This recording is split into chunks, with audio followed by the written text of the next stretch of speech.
5 scores! Rick Vaughn. We've decided to get ourselves back in the game again with our podcast. Rick Vaughn, Gary Madden. Probably the craziest story that you're ever going to hear about hockey. We're going to be coming back to you on a regular basis. You are listening to Squid and the Ultimate Leafs Fan. Hello, Canada and hockey fans of the United States and Newfoundland, and an extra big hello to Canadian servicemen overseas. Welcome, everyone, to episode 65 of the Squid and Ultimate Leaf Fan Show. I'm Mike Wilson, the Ultimate Leafs Fan. Joining me, as always, my winger, Ricky Squid Vibe. Squid, how's things? Oh, I can't complain, Michael. I mean, we're supposed to get a lot of rain the next couple of days, so probably no golf, but I can relax and I can take it easy. Well, that's good. And hockey season's around the corner, so what? All's good with the life again and in the world. So we'll see how things all unfold as that all starts in the next couple of days. So, well, our guest today was taken third overall by the Detroit Red Wings in the 1979 draft. 2 spots in front of you, by the way, mister. He enjoyed a 15-year career, played 1,018 games, scored 355 goals, 372 assists, also 2,000 penalty minutes with stops in Buffalo, Toronto, and Florida, but probably best known for his goal celebration, the Foligno leap, which Maple Leaf fans really enjoyed one night. Please welcome to the Squid and Ultimate Leaf Fan Show, Mike Foligno. Mike, thanks for joining us, and how you doing? Very well, Mike. Thank you for the introduction. How you doing, Rick? I'm good, Mike. Good. Hey, Mike. He had to throw in there that you went 2 spots ahead of me, right? You know, in the draft. Right? The draft pick is only a number, Rick. Look what you did with your career. Oh my God, you outshone all of us. Hey, Mike, you got to give that to me. Every chance I can get a shot at him, we got to take a shot at him. Okay? Oh yeah, for sure. So how you been spending your time through this whole crazy thing we've been going through the last 2 years? What's your involvement in hockey these days? You know what? I've been doing some work with Hockey Canada, the men's Paralympic team, and it's been difficult, obviously, trying to get together and trying to stay ahead of the curve here with regards to preparing for the Olympics in March, the Winter Olympics in Beijing. But as a staff, our director Marshall Starkman and our head coach Ken Babby and the work of our players, everybody's been kind of reuniting with the computer, the internet, Zoom calls, a lot of team calls, and we've been able to get together 3 times. We've had a world championship in Ostrava, Czech. We've had a couple of selection camps.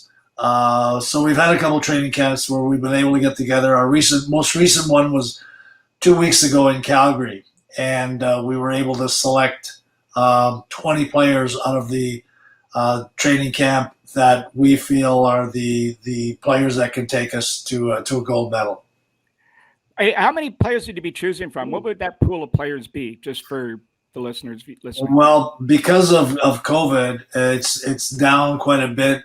We had to trim it down, so we invited almost, I think, 30 players to the camp, and out of that, we were able to select 20. And out of the 20, by January, we're going to be down to 17. Is that what you carry? 17 players in the Paralympics? Yeah, we'll carry 17. We'll play 15 because. There's 15-minute periods, 3 15-minute periods, stop time.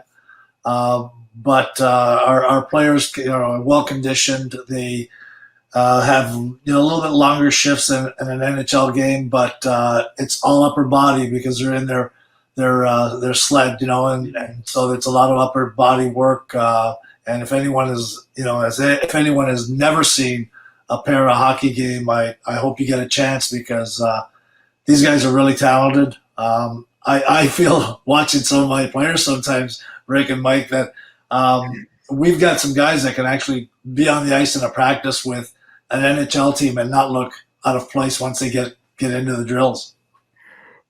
Yeah, it's funny. It's funny you're involved in that, Mike. I remember when they had the Invictus games here, I believe, and I went down. I did a thing with, or I coached one of the sledge hockey teams. I think it was Tom Ferguson and myself. But we went on the ice beforehand on those sled and tried to. I mean, I got to tell you, that is one of the most difficult things you could probably try. Trust me, it is not easy. Those guys are unbelievable, the way that they can do things and the way they can shoot the puck. I mean, my hat's off to those players that can play that, because, boy, it was hard. Well, the biggest thing for us as coaches is the love of the game. The players that have the love of the game don't always have two legs. Some of them have one, some of them have lost their legs. And these disabilities, we have to give them the opportunities to continue to play a sport that they loved or that they fell in love with. And it gives them opportunity to be a part of something bigger than themselves. And that's what this is really all about, to a certain degree. The fact that they get to work with their teammates, they learn about what it's like to be on a team. They learn how to be a professional. We have players from all over Canada, every province. We have players that have lost a limb in the war. We have soldiers. We have players that have lost limb to accidents. Players that have lost limbs to disease, cancer. A couple of them in their junior draft year, were diagnosed with cancer. And you can't imagine your own family going through something like this, let alone have happening and then rebounding from it to continue to play. And thank God that we have this para sport to allow them the opportunity to play. Well, it's funny because one of the things, the initiatives my wife and I were involved is we worked with Can Fund, who is a supporter of Canadian Olympic athletes. And some of the sledge hockey players were recipients of some of the funding that we helped raise for them over the years. And we've met a number of the players who've come to some of the events we used to host at our place. And I can tell you, these guys are as motivated as any hockey player I've ever seen in my life. So the money's being well spent on these guys, let me tell you. Well, that's great to hear, Mike. I mean, any kind of funding that we can get to help the players and the programs, and even allow the younger kids that, unfortunately have these kinds of things happen, the opportunity. Our players, as much as, we say that they have disabilities, it's all about being a professional. It's all about being the best, especially at our level. Their compete level is incredibly high. And sometimes, you talk about professionalism, you talk about the NHL, and you can almost wish that some of the players in the NHL can see how hard these guys train, how hard these guys work, because their dedication would go through the roof if they saw how much players within our group work to get on the ice at times. Well, it's something we think. Well, I played with, and I don't know if he's still there, but he was the captain of the team from Oakville. McGregor? Tyler McGregor? Or Billy Bridges? I can't remember his name, but Billy Bridges? No, not Billy. I think you're talking anyway, about this guy worked. wrestling. He worked out at with my son. Anyway, we had a Leaf thing before the Canadian Open, like a pro-am. So it was 3 people with a Leaf alumni and one of the pros. So that was a year that the British Open went through a Monday, and a lot of the players didn't get back in time. So they brought in like Brooke Henderson and a few other people, and they brought him in, and he was in our group. Now, he's got through prosthetic legs, and other than taking a cart down into the valley and back up the valley, he walked 18 holes, and he could hit a golf ball too. So I had a blast. I had a blast playing with him and watching him, and I thought, what, this is amazing to watch this guy with 2 prosthetic legs walking the golf course and hitting the ball the way he was. It was a real treat. That sounds like Greg Westlake. That's who. Yeah, that's who it is. Yes. Yeah. Avid golfer, loves the game, and so competitive. Well, that's great to hear, Mike. To keep up the great work on that, and listen, anything we can ever do to help promote that going forward, please let us know. We're always happy to get behind that. And let's talk about you. I think you were born in Sudbury, started hockey at 10. Well, not old in most countries. In Canada, it'd be a bit late, but because You had a small detour at an early age playing another sport before you pick up hockey. Maybe you want to tell that one to the listeners. Well, I was born in Sudbury, and then a couple of years after about 3 years after I was born, we moved to Italy. Moved back to Italy as just my father stayed back in Canada. We couldn't afford really to live here. The jobs weren't plentiful; they were on and off. So we had our home in Italy. So we went back to Italy for a while, and I ended up obviously playing soccer. And a soccer ball wasn't sometimes readily available, so we put some twine around some clothing, just wrap some clothing in a ball, and just start kicking the ball of clothing around. So you learn to really manage, the footwork and the stamina and so on to play that kind of a game in that kind of a situation. But so I think you pick up some cross training of sorts with playing different sports, and then coming back to Canada when I was almost 6 years old. Everybody around me obviously was playing hockey, and my first pair of skates, my older cousin gave me, and they didn't fit very well, but I stuffed them like everybody else, probably with socks and stuff. And next thing you know, you're on skates. So that's kind of how the career started. But it did take a detour. You're right. Yeah. So talk about the early years leading up to the hometown Sudbury team. Those were the days the local team could protect a few players, I believe. Believe it or not, it was the last year of the protection. So. The reason why they had the protection is to keep some of the local players local and home. So it was great for the attendance and so on, families being able to watch their kids play at a junior level. But what happened was teams like Toronto, the Kitcheners, the bigger cities had a larger mass of players to draw from, a larger group of players to draw from, and so. They got the pick of the crop and the cream of the crop, I should say. And so they changed the rule. But that rule came in after my junior draft. So I believe it was myself and John Walker, or I know Ron Duguay was also in the mix the year before. So we were actually able to be a part of, or to start with a group of players that a lot of them were from Sudbury. I think we had the most Sudbury players in the league at one time, or of their own town at one time. I think we had 10 on our team. So it was awesome to have that many local players being on the team at the same time in junior hockey. It hardly ever happens. Yeah, that would be. Yeah, no, not that. Yeah, that'd be something that'd be pretty rare. But so what was it like, staying at home? Yeah. Getting to play in your hometown, and it must have been unbelievable. You know what, Rick? It had to be that way for me because everyone's different. I mean, growing up, everyone's home life is different. My father passed away when I was 10 years old, so I think if I would have had to be drafted to go out of town, I don't know if we could have afforded that as a family, and so it allowed me personally to stay home.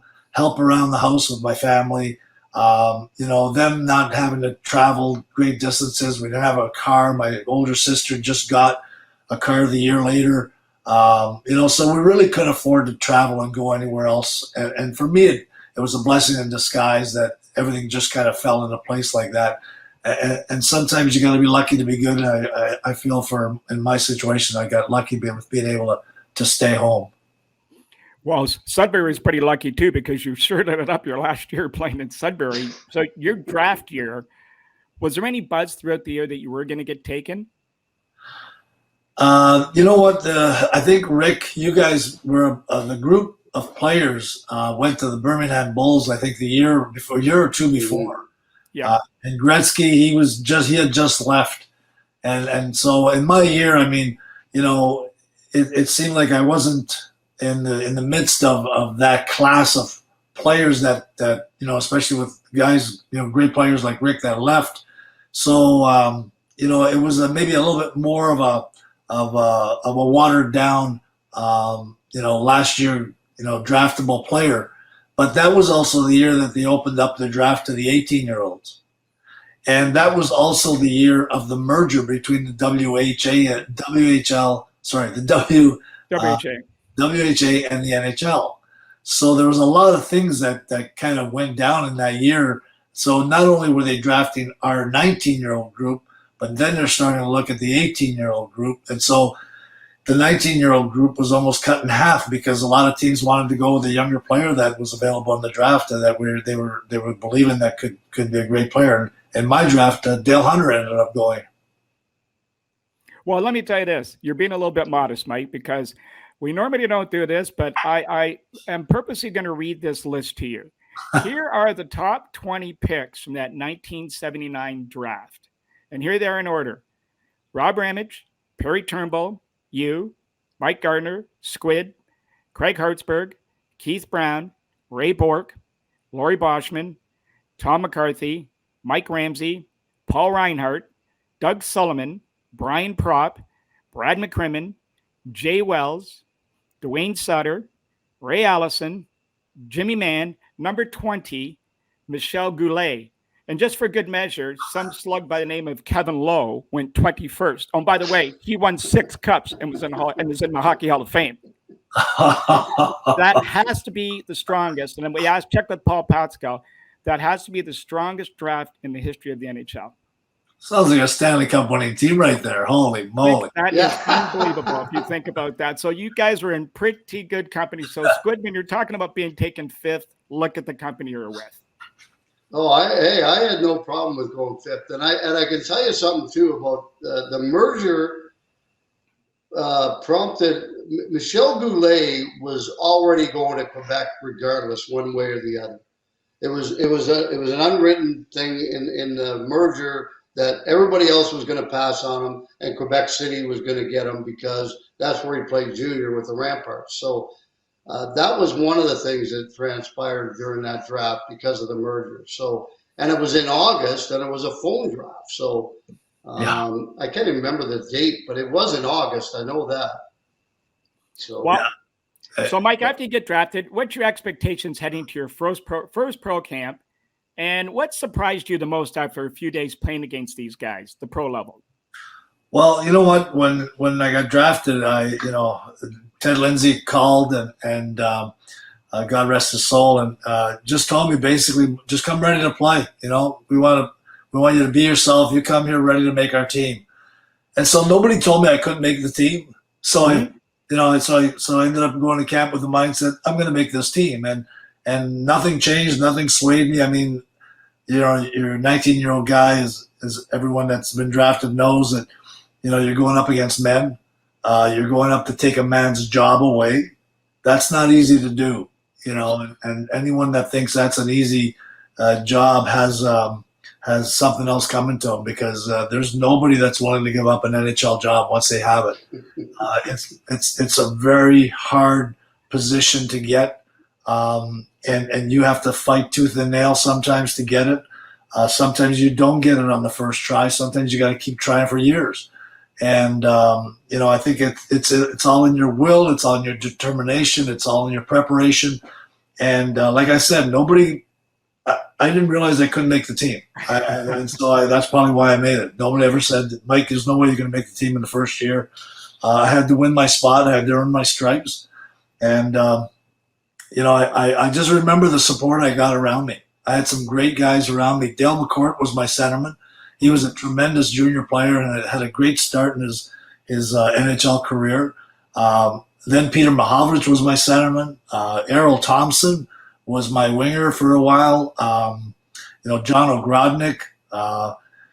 So I had some pretty good people around me that really, really worked hard to make me a pro. I remember first month of my career, I couldn't put a pass on Pete Mahovlich's stick. I was just so nervous playing with Pete Mahovlich. And he had such a great reach and such a long skates that he always found a way to make my bad pass look good. And I always give him credit. He kept me in the league the first month of my career. Well, you got off to a pretty good start, I would say. You had 2 hat tricks, I think, in a penalty shot in the first half of the year, did you not? Before you scored 36 goals that first year. Yeah, it was a very fortunate start for sure. I just kept doing some of the things that I was doing in junior. Getting in those spots, getting the shots away. One of the things that you realize at the NHL level is sometimes you get into those spots and it's a habit. You kind of get that area of the ice and you find the net. But the NHL, you got great players, and so you can get in those spots over and over again. But you have to just refine your skills to the point where you get so accurate with your shot. And one of the greatest shooters in the game is right beside you here, Rick Vive, and that's just an incredible shooter. And I remember watching Rick with the Leafs, and I ended up playing with Rick in Buffalo. Just a tremendous shooter, and one of those guys that we talk about. You can make it a habit of getting into the shooting, parts of the ice and getting your shot away, but you develop the skill by perfecting it, and that's what guys like Rick and Michel Goulet and so on down the list of scorers were able to do. Squid. Yeah, well, it is something that you have to work at. I did it my whole life. We always had an outdoor rink. Sometimes it was only big enough to shoot, and that was just the way it was.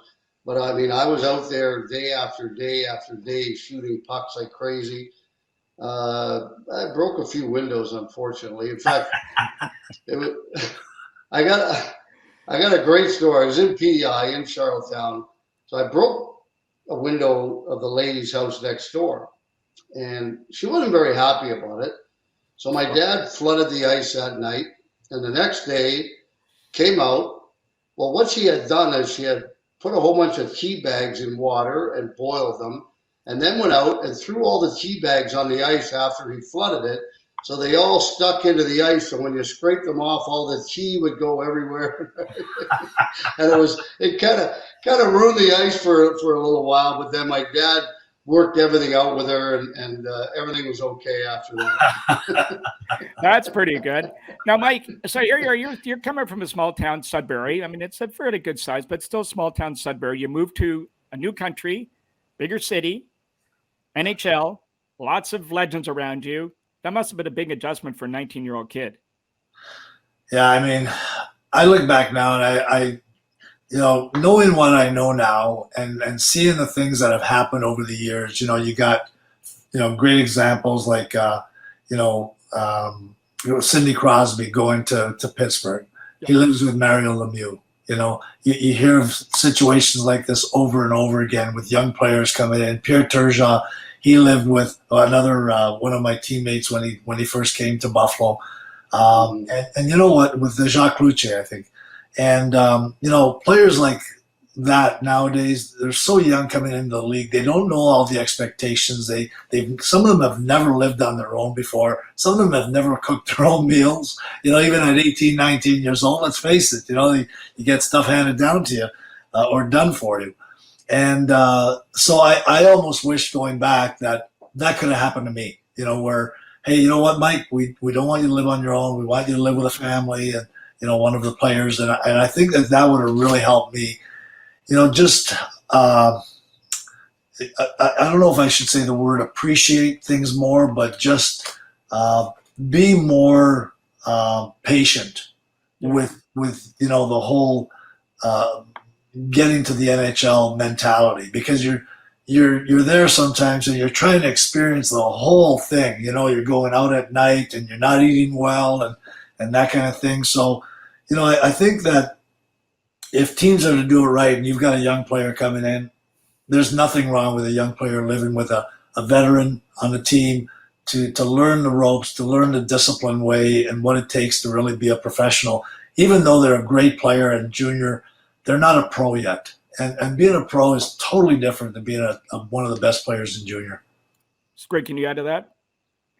Yeah, it's funny you mention that, because I when I first got to Vancouver, actually Birmingham in the WHA, we lived together, a couple of players, young players, and I tend to agree with you on that, Mike, for sure. There's no question that, you're coming out of junior, like I look at my son who went the college route, and he took a cooking course in his senior year. And now he's like self-sufficient. He can cook for himself. He matured a lot more going to college for 4 years and coming out at 22 years old.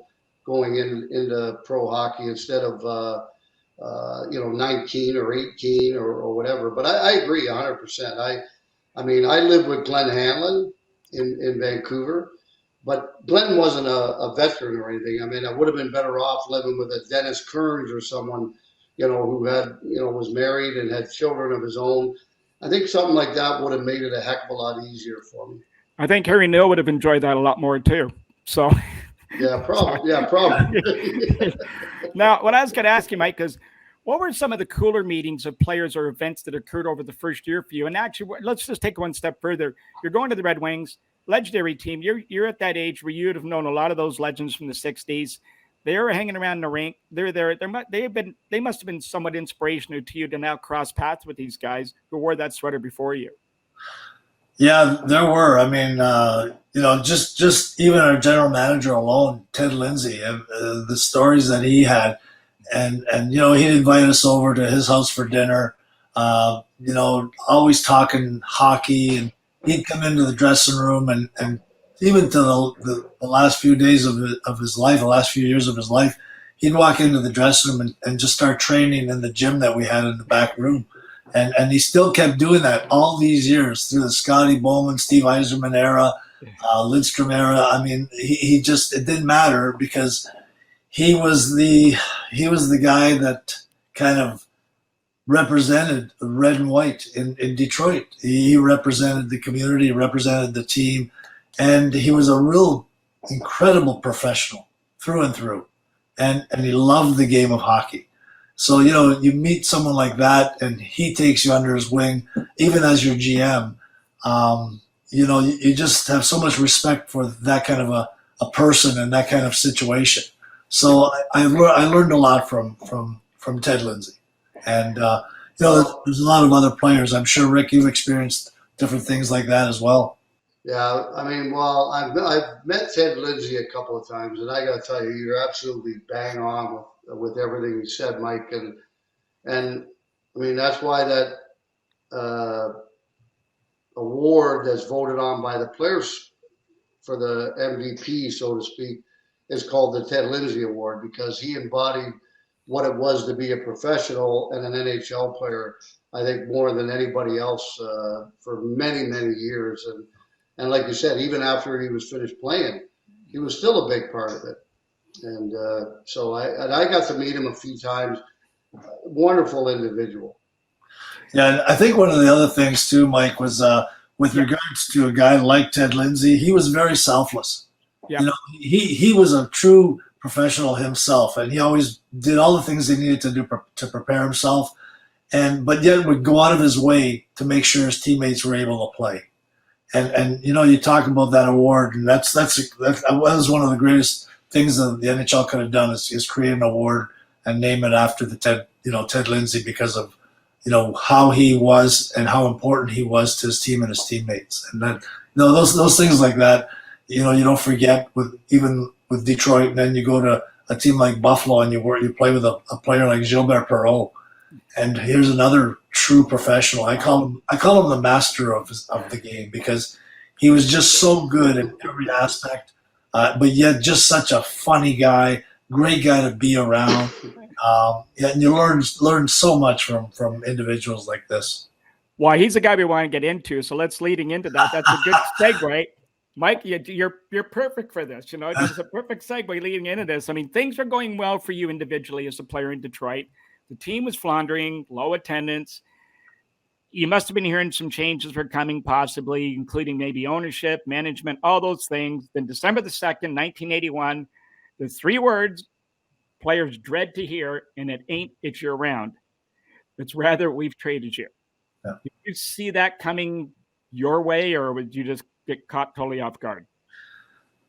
You know what? I knew that there was going to be a trade. I didn't know I was going to be the guy getting traded. And the funny part is when it happened, I was kind of excited, and to a certain extent, because I'm going to a team that's got Jim Schoenfeld, Danny Gare, Gilbert Perreault, and then I find out I'm traded for Danny Gare and Schoenfeld, and the only guy that's going to be the receiver is Gilbert Perreault. Well, that I know of, and so that caught me off guard. I said, "Oh my God, I got traded for Danny Gare."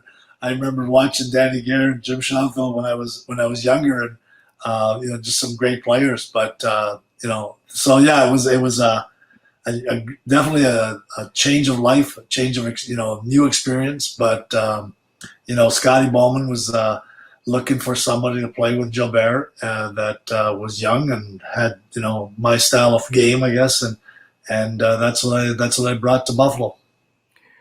Well, I mean, did it take you? Got Dale McCourt and Brent Peterson went with you in that trade, by the way, and just to make you feel a little bit better, they must have done something right, because like less than a year later, Detroit had new ownership, new GM, and all that stuff. So everything did get overhauled eventually. How long did it take you guys to fit in, and how was the reception? Because you guys got traded for a couple, as you pointed out, a couple of very popular guys, not only with the players but with the fans, and Danny Gare and Jim Schoenfeld. Yeah, I mean, you had to earn it at the start.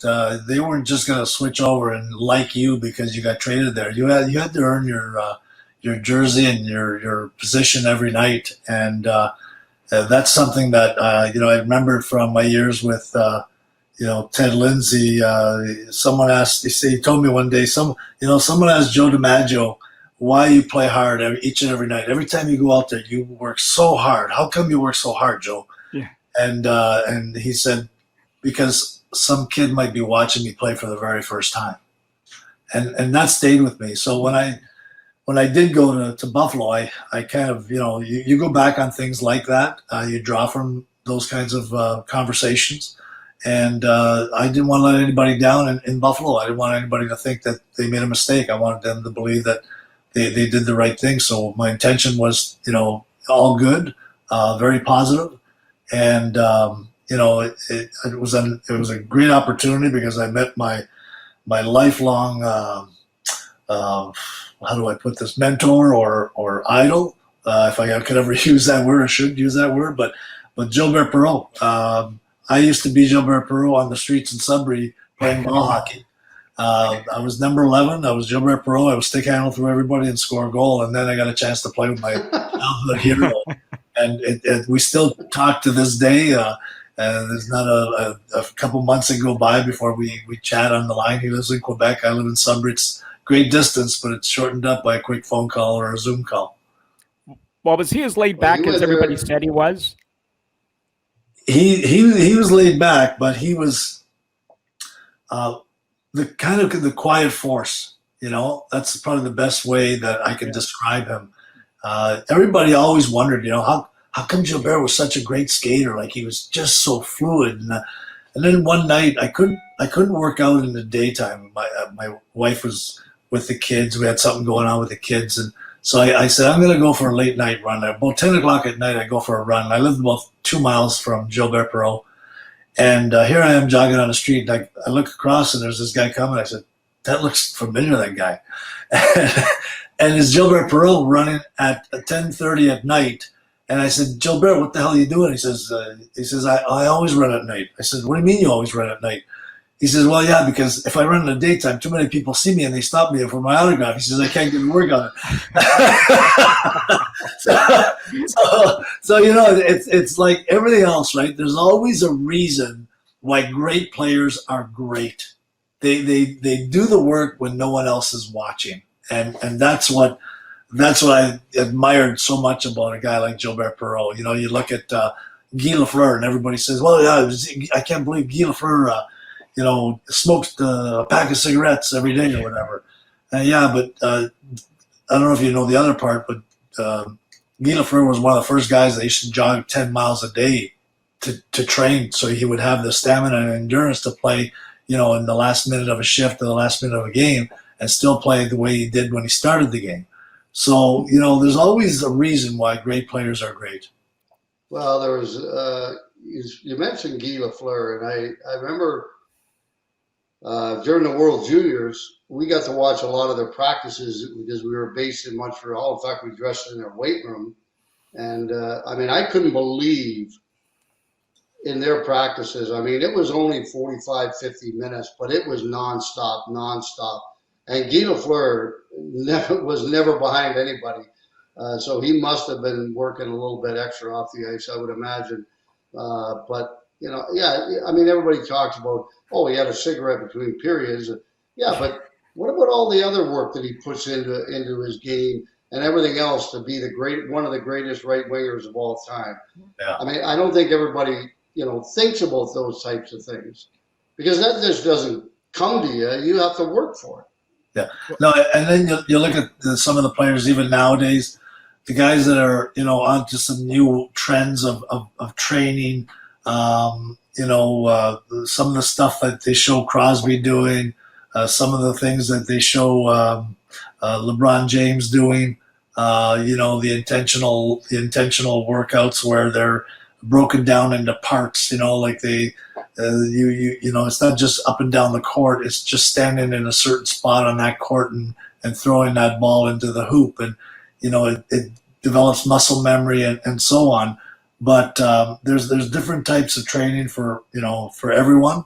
I'm not going to say that one is better than the other, but I know that to each his own. And that's a big part of being a professional nowadays because everybody's training. So you have to make sure you train as well. Now, Mike, you wore the C with the Sabres. Walk us through the day you got renamed captain. And once you did you feel the added responsibility with the main letter on your sweater? I mean, I know you've just addressed the fact that you never want to let anybody down, so you never want to take a shift off, and it looks like you never did. Squid, I know you felt the pressure to live up to the expectations at such a young age. This is one for both you guys. Mike? Yeah, I think you feel a sense of responsibility. You've seen other players handle it. I was a captain in junior, so I knew what that felt like. Then you go to Detroit, you kind of see how some of the other players, handled that role. Then you go to Buffalo and you see a player like, and then growing up too, we watched a lot of Toronto Maple Leaf games. We saw Daryl Sittler, we saw Davey Keon, George Armstrong, how they did it. When it came time to go to Buffalo, I watched a lot of Gilbert Perreault and how he handled certain situations. Lindy Ruff became one of our captains, and he was a different kind of a captain. He was a fiery guy, in-your-face guy, lead by example kind of guy, and more of a real physical presence in the ice, and changed games just because of his physical play, his tenacity, never quit attitude. And so you kind of draw from everybody. And then, obviously, when I got the opportunity to be a captain, I wanted to make everyone proud. Obviously, you wanted to be everyone's captain. You don't want to just be captain for part of the team. So you have to kind of listen to everybody and work with everyone on the team. You have to develop relationships. They have to know that you care, and if they know you care, then they're going to care as well. And that's what we tried to bring together with our team in Buffalo. Squid?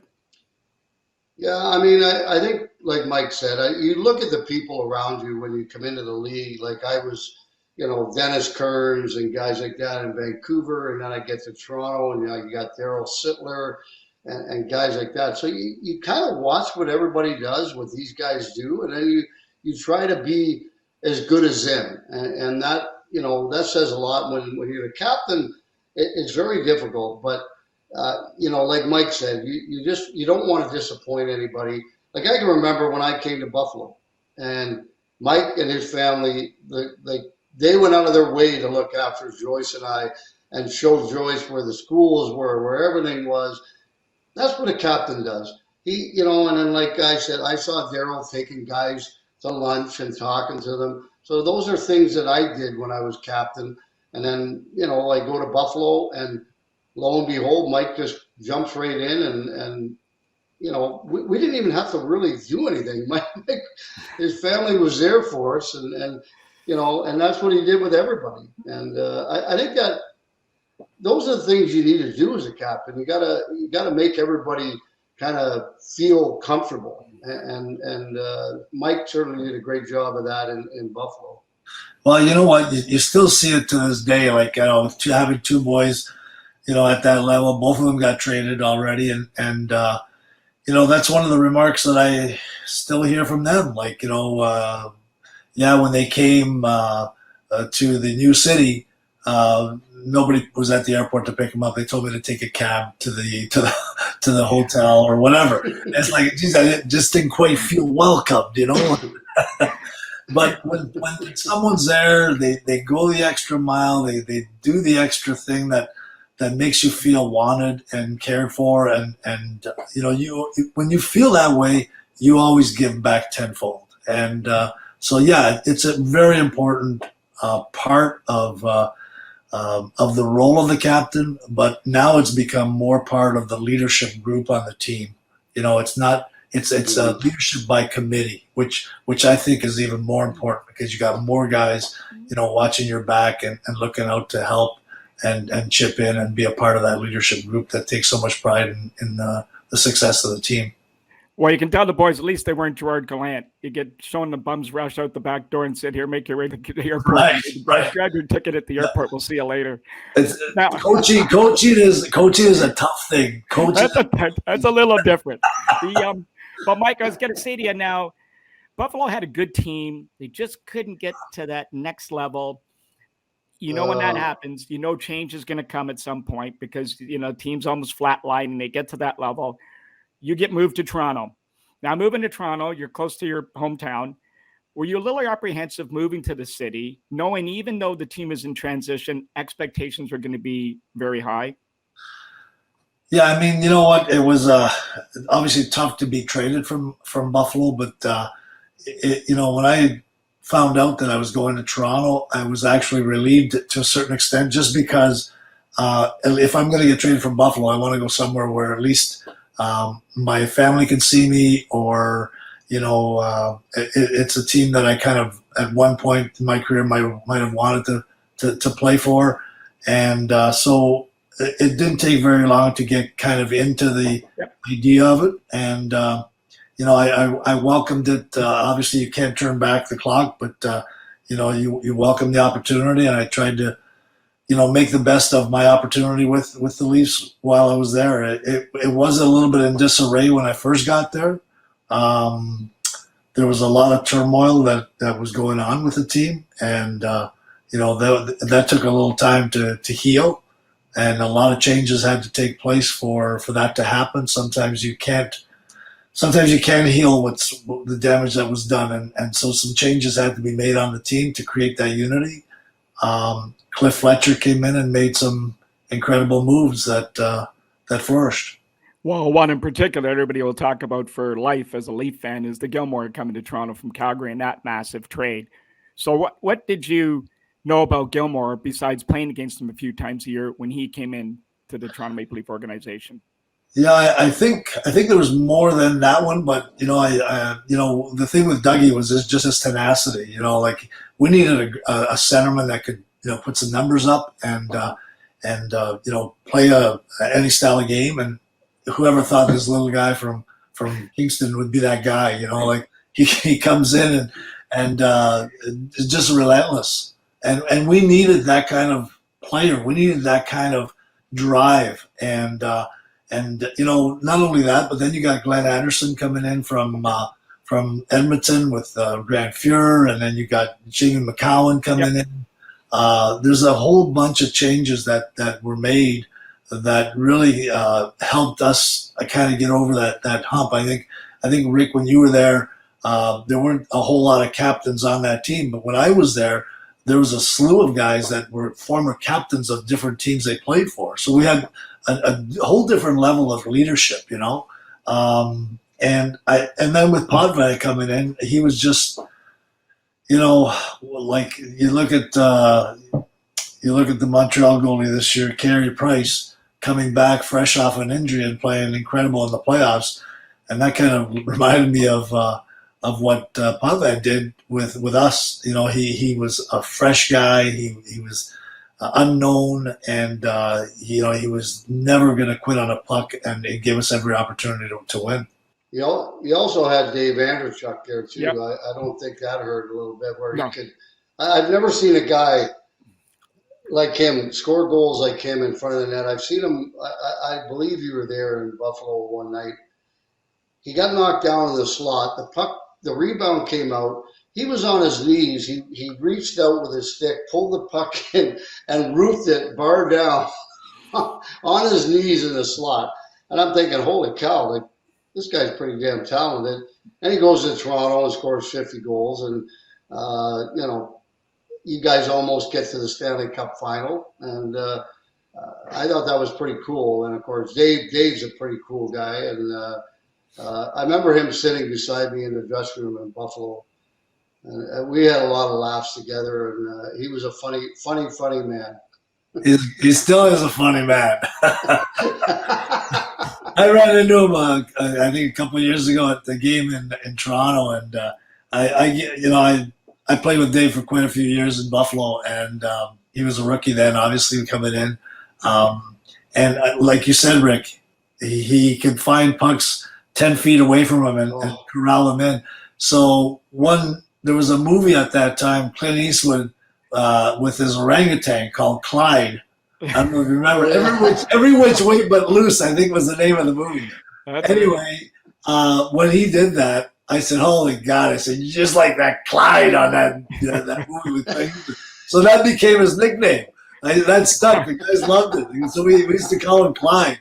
Oh my God, it just died. Every time I look at him, I just start laughing. He's just such a great guy. Well, you guys had a magical run there for Maple Leaf fans. I haven't seen a lot of this over the years between 92 and 93. When all these pieces were all coming together, how long before you guys were sitting in the room realizing that all this stuff coming together, there's a bit of a game changer coming here and we've got a real shot? And then add sort of the influence of Pat Burns to all of that as well. Well, I think Pat was the special key for all of us. I think, we had a team that needed to come together, and we needed somebody that could, grab the bull by the horns. And one of the things that I'll always remember with Pat, and something I tried to take with myself over my years of coaching as well, is you got to know who's playing that night. And some of the greatest coaches sometimes, will let a player keep going even though he's not playing really well, and keep giving him that ice time. There's a time and place to do that. But if a player is not going in that first period, you always want to know who's going tonight. And if you weren't going, then you'd be either moved down or moved up, depending on who was going better than you, or if you were going better than someone else. So if you wanted to play with Doug Gilmour, then you had to hope that one of the guys, not hope, but you had to see one of those guys not play as well or not be going that night, because that would be the motivation for them to get going. Hey, I just lost my spot. That must mean that I'm not going. I got to refocus here, reset, get out there and be better. So that was one of the keys, I think, for us as a team. That Burns inspired within us, that if we weren't going to perform in any 1 minute of that game, we were going to be dropped. It didn't matter who you were. It didn't matter what time of the game it was. He wanted your best all the time. He expected you to be a professional, and he got it out of us. He got the most out of us that I think anybody could. It's funny you mentioned that, Mike, because Mike Keenan was like that. In the first period, it was like who's going, who's not going. Yeah. Unfortunately for me, every night I wasn't going, apparently. So yeah, right. But it got me to Buffalo, so I was pretty happy about it, even though it was the day after Christmas, not early December, but the day after Christmas, and I didn't even get there in time for the game that night.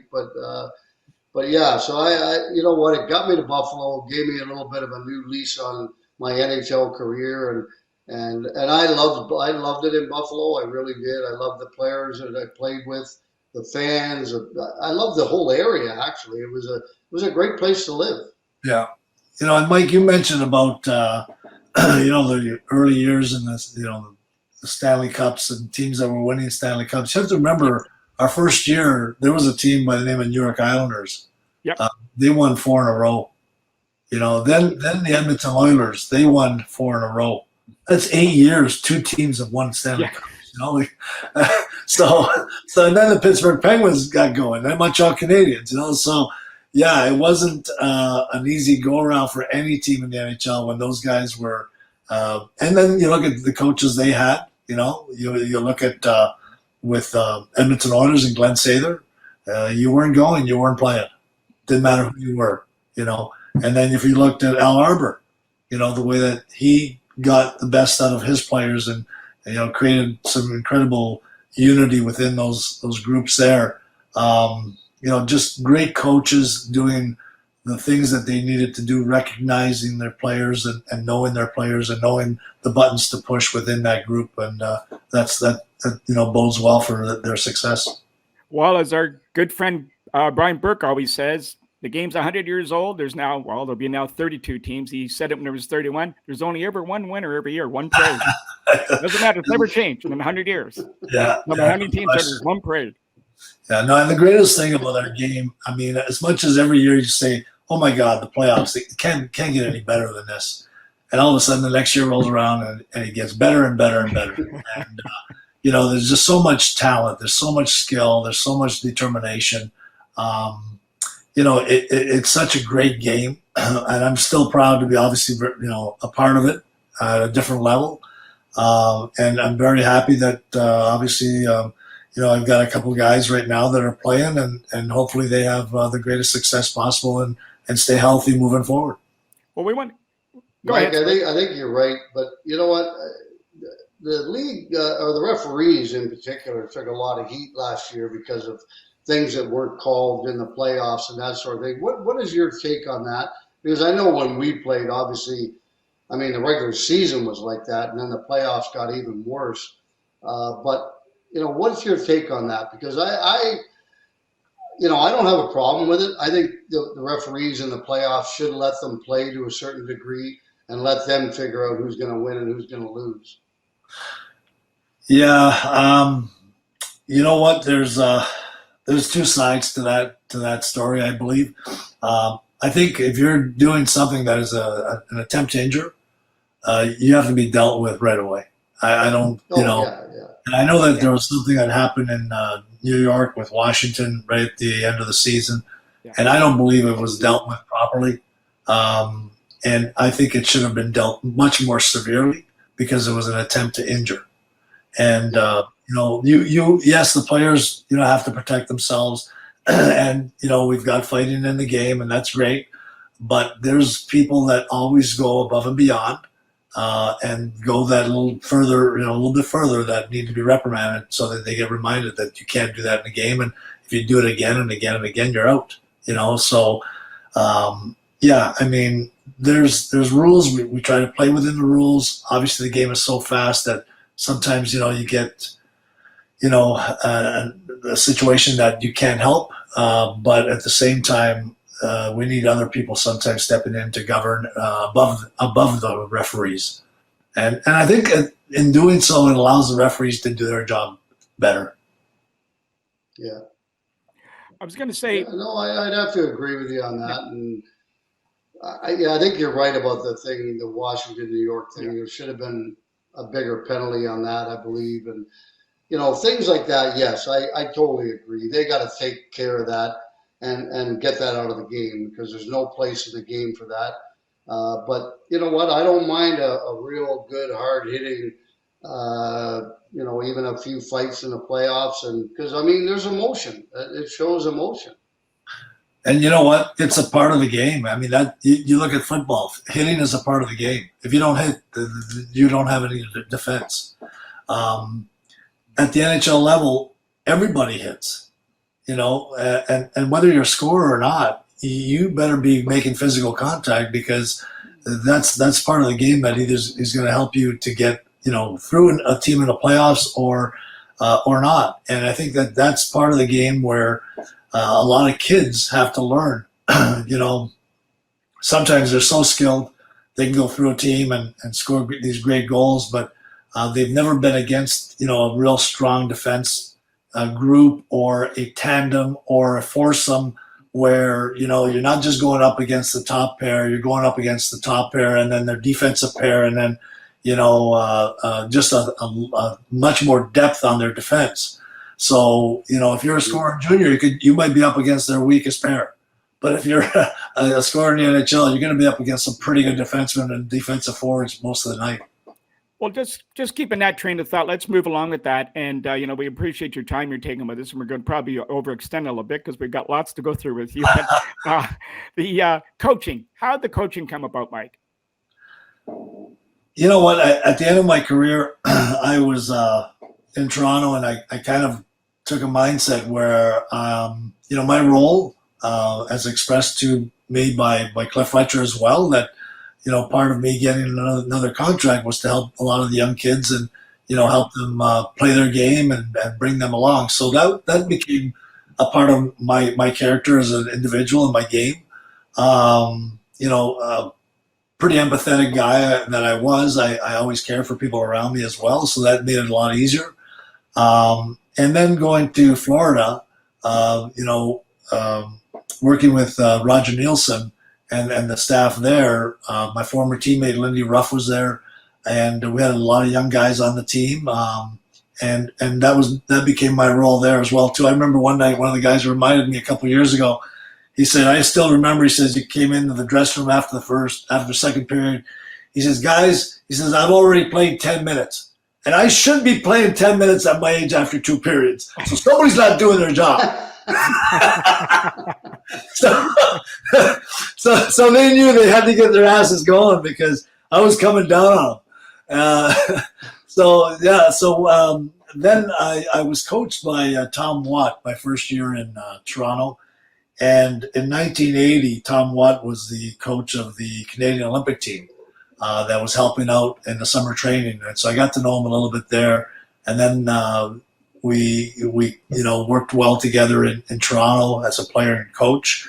And then he took the head coaching job with the Baby Leafs in St. John's, Newfoundland. Yeah. And so I was out of hockey I retired for about 3/4 of a year.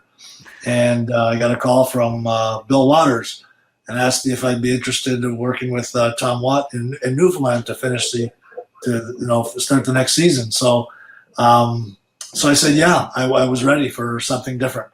And I went out to St. John's, Newfoundland, and I spent almost 3/4 of a season there. And at the end of the year in Toronto, they relieved Pat Burns. And they called me up to help with the team at that point. The biggest adjustment between coaching and playing. Playing is about you as an individual. Coaching is about everyone else. And you really have to know what the needs of everyone else on the team is and how to get them from where they're at to where you want them to be and where they think they can get to, because a lot of them, your expectations have to be higher for the player than the player himself. And I think that when a coach coaches down to the player, I don't think you're going to get the best out of a player or the team.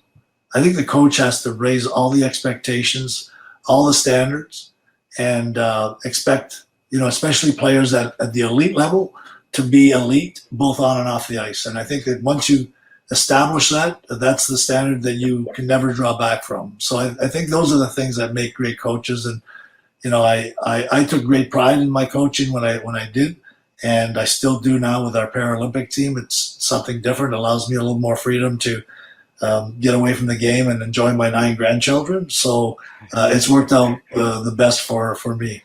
How many? 9. Did you say 9? Yeah. Oh, wow. Yeah. Oh, boy. You have your hands full there. Time flies, man.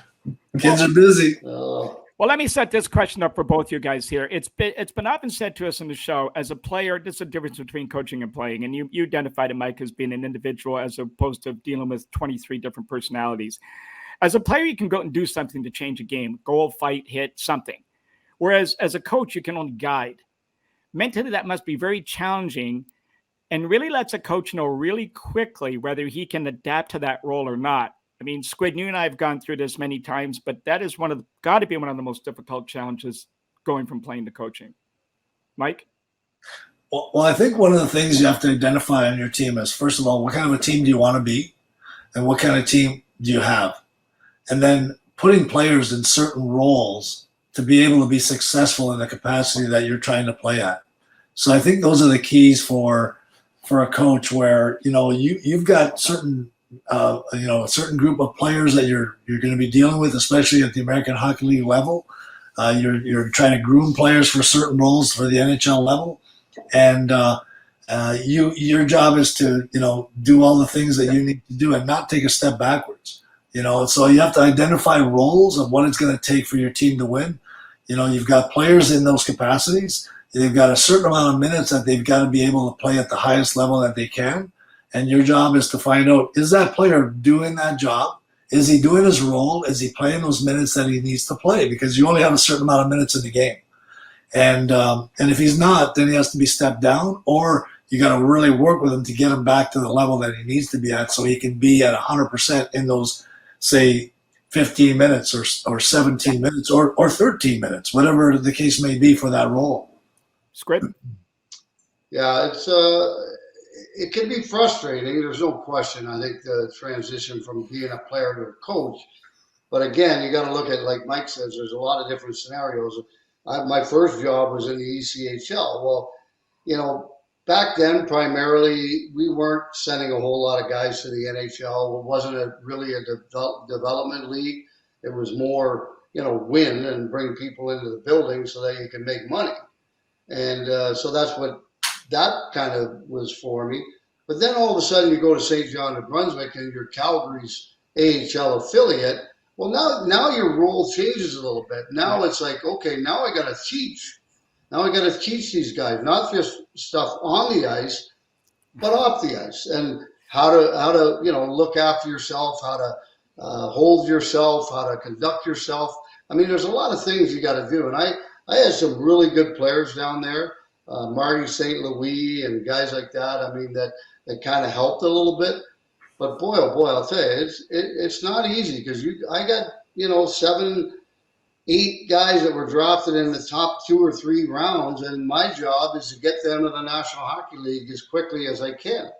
So it's a very difficult job when you get to that level.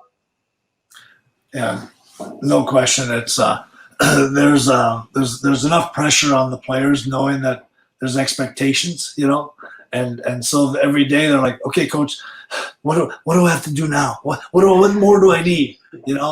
And well, first of all, time, because nothing can rush time, and keep playing the game that you're, that you can play best, and everything else falls into place. I mean, sometimes you've got a player just because he hasn't made it in the first year or two, but still is driven, still is a hardworking guy, still, can be motivated to change a certain part of his game or learn something different, a skill in the game. You're never too old to learn something new. You're never too, slow to learn to get quicker and train smarter. There's always players in the NHL that, even my own kids are learning that as time goes by, there's different kinds of training they need to do. Instead of endurance stuff, they got to do stuff that makes them faster in a shorter amount of space. So yeah, there's always adjustments that you can make, especially with all the new technology that's out there. And don't be afraid to try things. That's the key. Well, I was going to say to you now, this may be look, hold on, before Mike, just one sec. That last picture, is that not 3X Sudbury Wolves? In that last picture we just saw? It is too. Those 2 guys, Dave Ferris, good eye. Randy Good eye. Dave Ferris, they were both defense pairs in Sudbury. We like I said, we had a pretty good team in Sudbury when my first year here. Someone told me that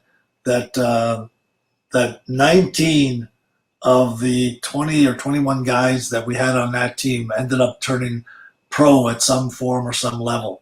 Wow. And the guy that told me was a guy that had still been working in the game, Eric Niskanen, I think it was his name, and he was working for one of the hockey equipment companies. So in essence, Eric worked longer in the business of hockey than all of us. And he's the guy that told us that 19 guys made it, not him.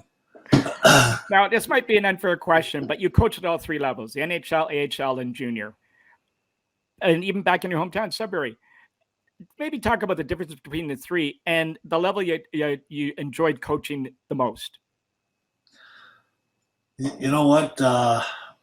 Your role is a little bit different in each one. I think in junior, your role is to get everyone comfortable, get them, to understand the workload, because a lot of them don't understand. Like, you're playing so many games and you're practicing every day. You're traveling. There's so much to get used to, and then you've got school. You know, you've got a home life, and usually it's with a billet family. So there's so many things to get used to, and that's maybe one of the things that I would say to anyone that's coaching or an assistant coach or even parents that are involved with their kids and juniors. Just make sure that they're comfortable in their environment. They know and understand the workload, that they can handle it, because it's a really important part of the development phase. I'll never forget, we had a player my first year in Sudbury.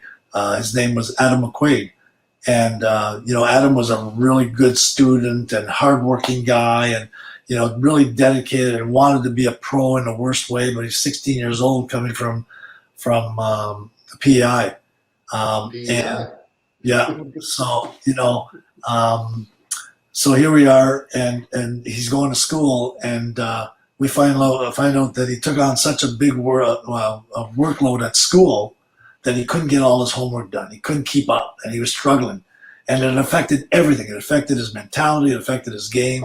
And so we got him to talk to our scholastic, counselor, and they were able to work some things out, lighten the load a little bit early on so he could just kind of catch his breath. And then all of a sudden, in about a week, he was like a new man. And, the rest is history. He turns into a great pro and when it wins the Stanley Cup with the Boston Bruins, and just retired recently. Now he's working as a skill instructor with the Boston Bruins. He also drafted my son when he was in Sudbury, Mike Kidd. And it was funny. It was a real funny thing because it was a phone draft, and I remember, I think Craig Hartsburg was right after you, I think, with Sault Ste. Marie. So Mike calls me and says, what's Justin doing? I said, well, he's going to the U.S. program for a year at least. I don't know what he's going to do after that. Okay, I'm going to draft him anyway. So I said, okay. Then all of a sudden I hang up, phone rings. It's Craig Hartsburg. What's Justin doing? Because I'm going to take him with my next pick. And I said, well, I think you're too late, because I think Mike's going to take him in Sudbury. Well, we went up there, and you know what? I mean, for me, having a guy that went and played junior, some part of me wanted him to go play junior, but you know what? He's a smart kid. He said to me, he said, Dad, I'm a pretty good player, but I'm not a star. And I don't know how much I'm going to play as a 16-year-old. If I go to the U.S. program, I'm going to get more ice time. I'm going to get a lot more time off ice training and that sort of thing. So he did the right thing, and then he ended up getting a full ride to Miami, Ohio. So, part of me would have liked to have seen him go to junior, but I'm glad he went the route he did. Yeah, I mean, it's different strokes for everyone. Yeah. Sometimes a player also recognizes he's going to be a late bloomer. And your son, I remember, Justin, he grew so much in such a short time that he was just gangly, and he was going to find his way, but it would take more time. And being an older player in college probably helped him, to be the best that he could be, and because of that situation alone. So I think, that worked out the best for him. Obviously, we wish him the best. I hope he's doing well. Rick, say hello to him for me. He's doing fine. Awesome. Now we got a couple minutes left here, Mike. Let's get to a couple of things here. The Foligno leap. How did that get started? You know what? Everyone shows jubilation of scoring a goal a different way. And, I don't know. Like, it's just a crazy thing that started happening. And I did it just for a couple big goals. And then all of a sudden it became a little bit of an automatic thing that I did. I can't even explain it. I could never do it today. No way. Now, here's a question for you. Did you ever hurt yourself doing it? No, but I hurt a couple people around me.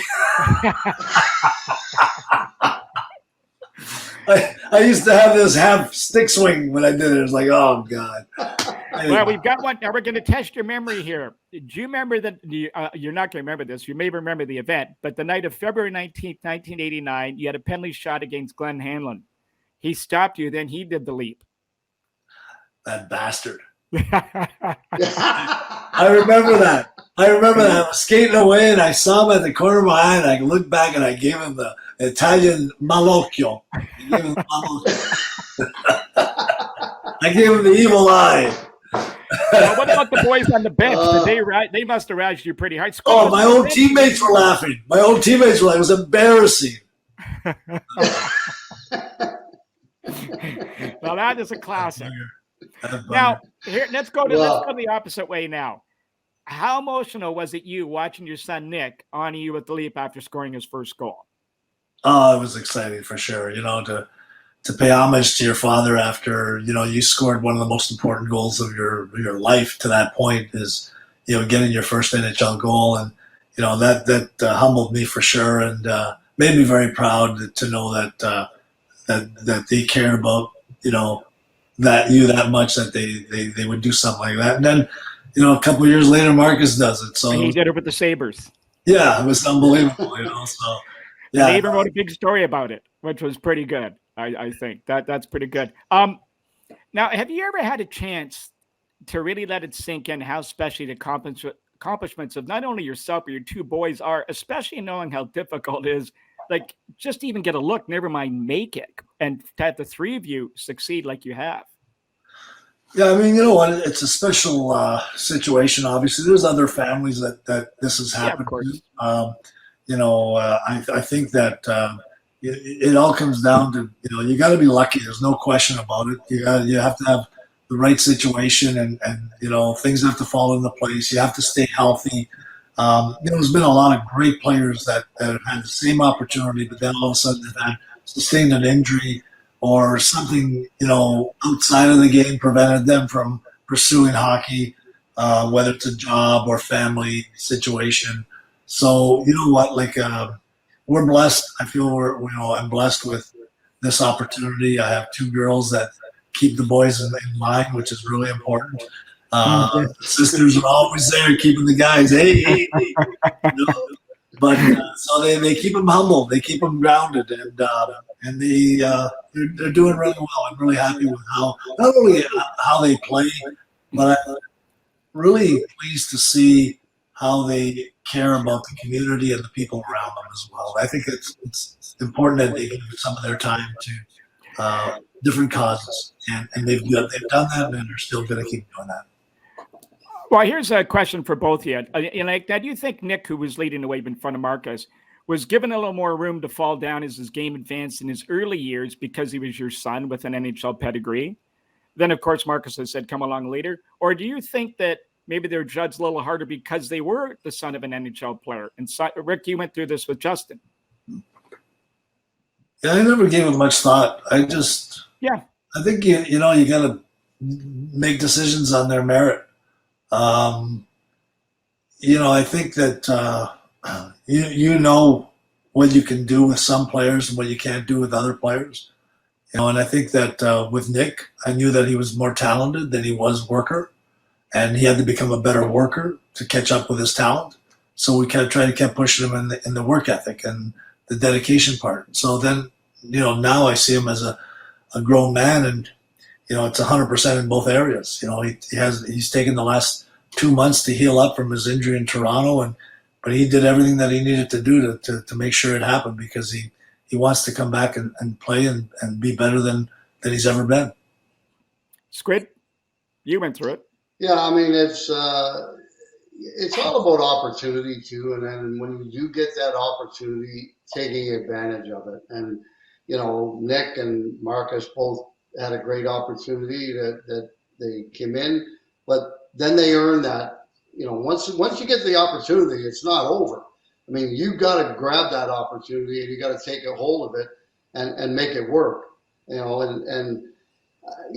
not sour grapes or anything, but I look at my son, and not that I think he would have been a great NHL player or anything, but he never had the opportunity in the National Hockey League. He played about 300 games in the American Hockey League, primarily fourth line, go out, bang, crash, that sort of thing, which he did very well. But unfortunately, you're not gonna stick around in the American League or the NHL that long if that's the only thing you're doing. So he didn't get the opportunity to get there and then let them see what he could do. So, but you know what? He's happy with it. He's fine with it. He's given everything he's got, and as long as he's happy and likes doing what he's doing, playing where he's playing, I don't have a problem with it. Well, where I was really going with it for you guys was that anytime an NHL player's son is on the ice, people immediately take notice, and they can be really cruel for all kinds of reasons, which are mostly jealousy.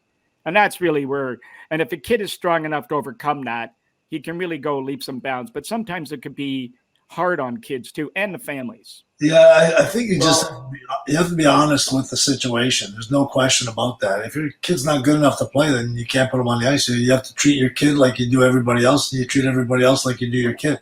If you're the coach, you're in a decision-making position. You have to be respectful of everyone else on that team, and you have to earn the respect of the parents and everybody that's watching you. So if you do something that isn't there's no reason to do it, you can't do it. If there's someone didn't earn it, the opportunity to play, then you can't put them on the ice. You can't give them the opportunities that you normally would someone that's committed. I just coached. I ran a couple practices here locally in Sudbury. I'm sure it's no different anywhere else. I coached a practice for 16-year-old kids, and I coached a practice for 15-year-old kids. And these are like the top players in the northern area. And looking at the two groups, the 16-year-old players, you can tell that COVID has affected them because they are not developed the way that 16-year-old players should be developed. And they've missed a lot of hockey. They've missed a lot of opportunity. And the 15-year-old kids, they haven't missed as much. Plus, they weren't in that 15, 16 year yet where they're great development opportunities. Those are the moments where you can train and gain muscle and, so gain your speed and do things at a higher pace. So they're not going to be as affected, but they still are affected. And so that's what I say. Like these kids now, because of COVID, have missed this kind of short window of opportunity to really start developing. And they've got to, if they really want it, I think that group has to develop really, really hard. Like they've got to really apply themselves if they want to pursue an opportunity at the next levels. And I feel bad for them, because it's not fair. Yeah, no, I agree. I think of all the kids, like even 12-year-olds and 13-year-olds that are aspiring to probably play major junior or go to college on a scholarship. And they've missed a lot of hockey, man. It's like, it's got to be very difficult on them and the parents as well. I can't even imagine. I remember when it happened and my son's season was cut short. Came home for 4.5 months, and then I didn't even realize it until I heard him on a podcast in Fort Wayne last year. And he said, that's the longest I've ever been home. He said, since I left home when I was 16 years old. And I started thinking about it, and I went, gosh, you know what? Come to think of it, he never came home until June, the end of June. Yeah. And then he was gone late August, early September, every single year. All right. So he was right. That was the longest.